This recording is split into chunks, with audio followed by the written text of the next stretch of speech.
couple of weeks ago, up on the west coast of Scotland, just out of Croabh Harbour. Now it's in really funny order. I've just put some clips together, and some bits flow and some bits don't. But this is just going through the bottom of Loch Sween on our way into the Sound of Jura. And this is going down the Sound of Jura. Now there was a fair old bit of wind. We're talking about 30 odd knots, I think it was, high 20s, and we're doing steady 8.5, up to 9 knots here. You would hardly know it looking at it, but we were absolutely flying. Now we had a little bit of tide behind us as well, but yeah, it was pretty blustery, and a fair old bit of wind. And a fair bit of rain too, but we were flying. It was brilliant.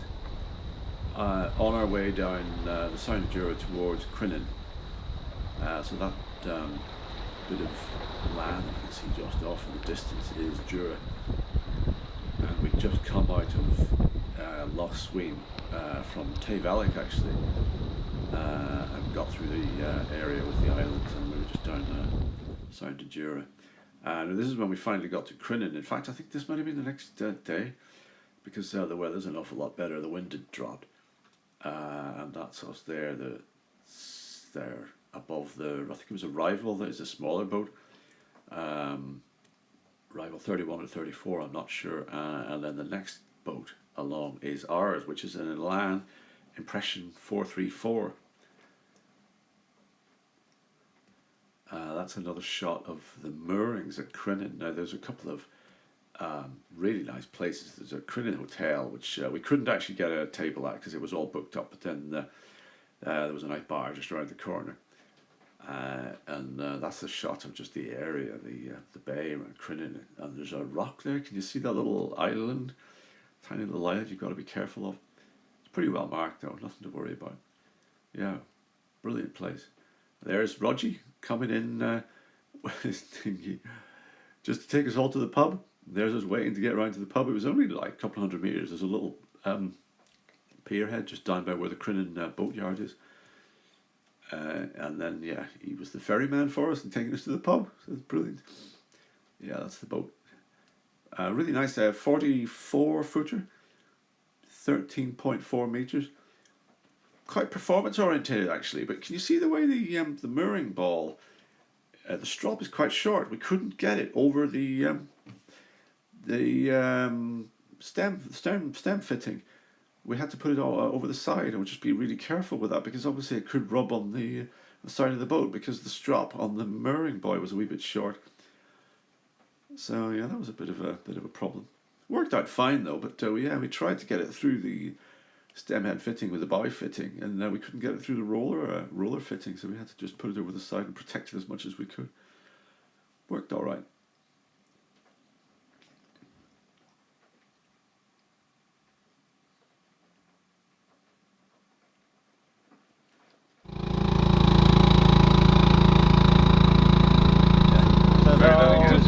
Peril on the sea. La la la la la la la la. I don't want to die. Beers. That's doing his stuff. That's what he can do.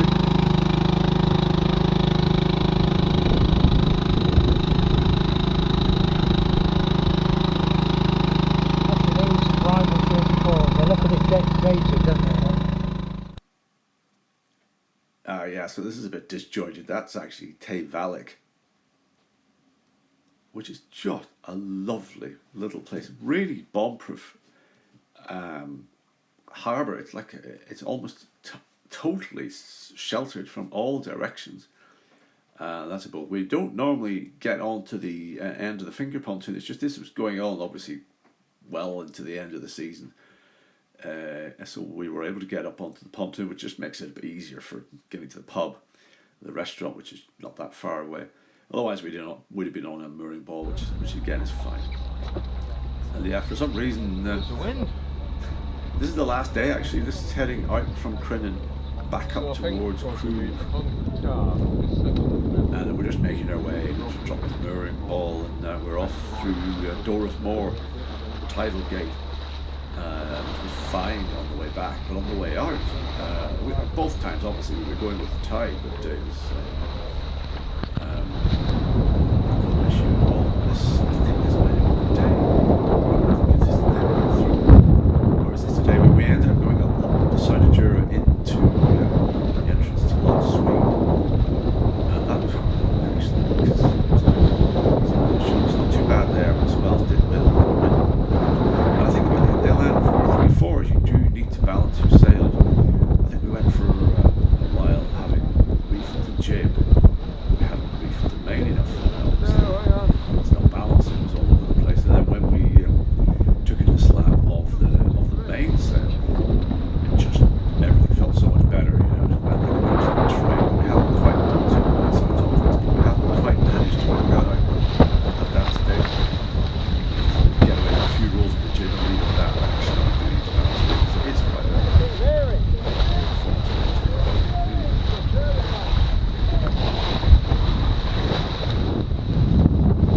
it's starting to kick up a little bit here, just going windier and windier, wavier and wavier. And further down we got the side of Jura towards the entrance to Loch Swede.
Secured properly because there just weren't that many attachment points up on the bow. Yeah, for some reason this is back into Crinan. I think this is the evening before. It's totally out of sequence. Lovely boat that way back, by the way. You can see that wooden boat covered in epoxy. Wooden, absolutely looks like a work of art, that thing. I don't know what it is, but it's an incredible looking boat. That's the 434 cabin. Just to give you an idea. Yeah, big little boat, very beamy. We don't put an anchor light on, do we? Anyway, must go. Not on the mooring See you board, I soon. think, Bye.